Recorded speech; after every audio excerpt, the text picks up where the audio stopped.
Today, you are in for a treat because not only are we going to make a delicious recipe using garden fresh sugar snap peas, but I'm also going to share with you a little bit about what it was like growing up in a family of 12 on a farm in a blue zone community.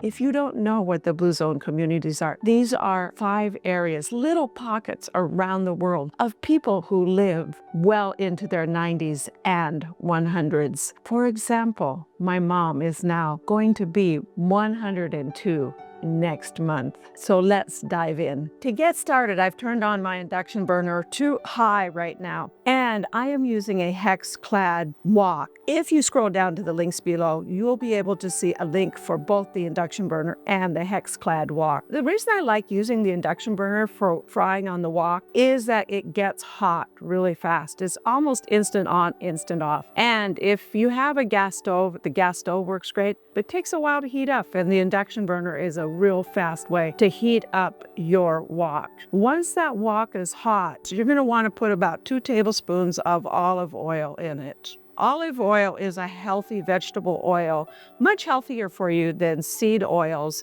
because seed oils form substances that are bad for your heart and your blood pressure. So try to eliminate seed oils from your diet as much as possible. We've got about 2 tablespoons in there. To that, I am adding my fragrant herbs, which are garlic and ginger.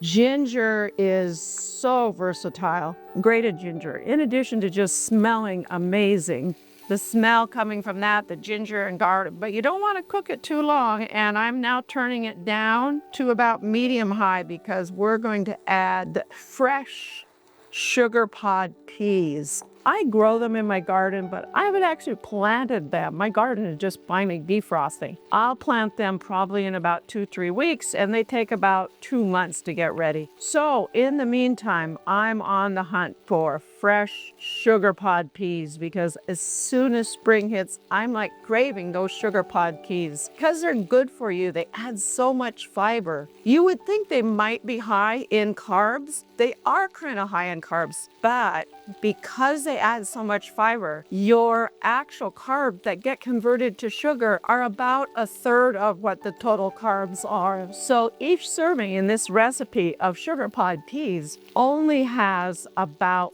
5 carbs. And if you're like me and try to stick to a low carb diet, high protein diet, this is an amazing side dish to add to your repertoire of great low carb dishes.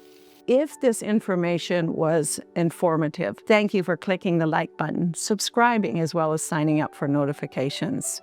Let those stir 2-3 minutes. And if you're thinking about planting sugar pod peas yourself this spring, go to my website. I have a whole blog there, step by step, how you can plant sugar pod peas in your garden so that you'll be able to enjoy this recipe much longer than you'll be able to find them in the market. Those are smelling great. Now it's time to add a little bit of an unusual ingredient, pomegranate molasses. The link is down below once again. This molasses is amazing. If you don't have it and really want to make this recipe, go ahead and use a balsamic vinegar glaze. Make sure it's the glaze though, because the glaze is thick, a little bit sweeter, more like the pomegranate molasses. And I'm also adding about a teaspoon of soy sauce. If you're gluten-free, add a tamarind.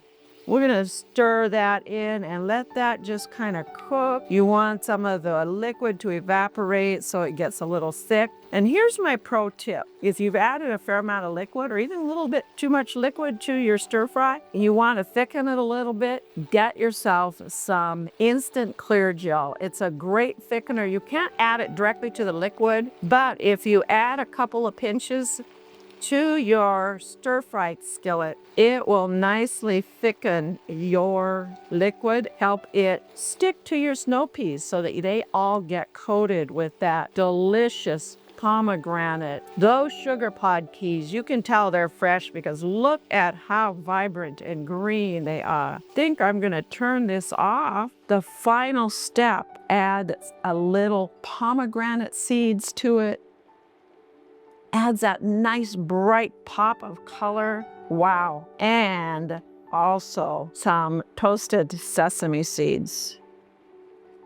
I promised you that I would share a story with you. Growing up in a blue zone in a family of 12 had plenty of challenges because we were vegetarians way before vegetarianism became popular. And my mom was great at figuring out ways to eat a vegetarian diet when there wasn't a lot available. Not only that, we grew what we ate. So for the most part, if we didn't grow it, it wasn't on our dinner table. And sugar pod peas were not on our dinner table. You might be surprised to hear that. We had shelling peas. What's the difference? Shelling peas are exactly what they sound like. You pick the pod, it looks similar, you open it up and you take just the peas out and you eat the peas and you throw away the pod. We never threw it away. We always fed it to the chickens or the cows. Nothing went to waste. We would go out in the morning when those peas were ripe, all of us kids, and we would pick and pick. It seemed like forever. We had the milk buckets. Milk buckets are, I think they're probably 5 gallons, but we would fill them up and drag them back to the house. And then the fun would begin. We'd all gather on the ground under a nice big shade tree, usually our big old walnut tree, and we would begin to shell them. We had a bowl, and we had a bowl for the pods and a bowl for the peas. And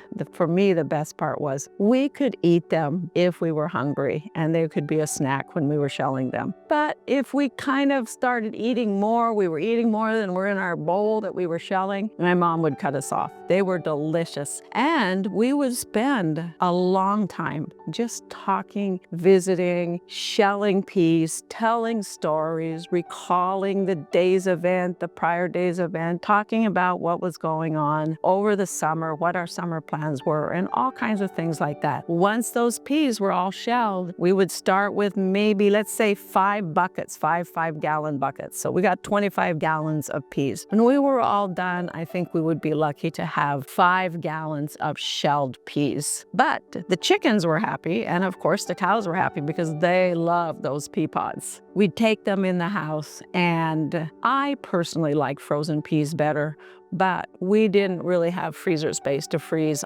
so much food because we needed a lot of food. My mom would can about 2,000 quarts of fruit and vegetables every year to keep our family fed throughout the winter. So we would can those peas. They'd go in jars, and we would pressure can them, and then they'd go into the root cellar, and Mom would use them throughout the year for a side dish of vegetable when it was winter and we needed something fresh and, well, it wasn't fresh, but canned and green and healthy. I'm not a fan of today's canned peas, but I did love those homegrown, organic, garden fresh peas. I hope you enjoyed this story about growing up in a blue zone in a family of 12. I think it is time to give our sugar pod peas a taste. And I want to make sure, there we go. We got a couple of pomegranates, and I have speared one real long, it's going to be interesting, sugar pod pea. Here we go.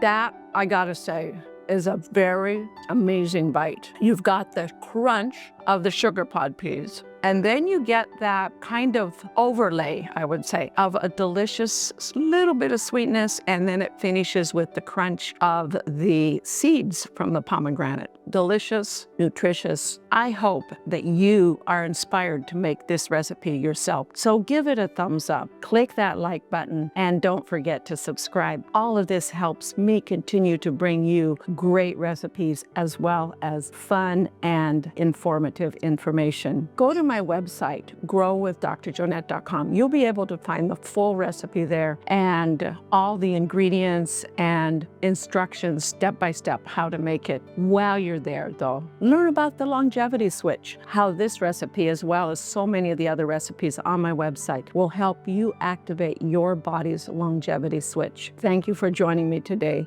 We will see you next time on the Dr. Jonette channel.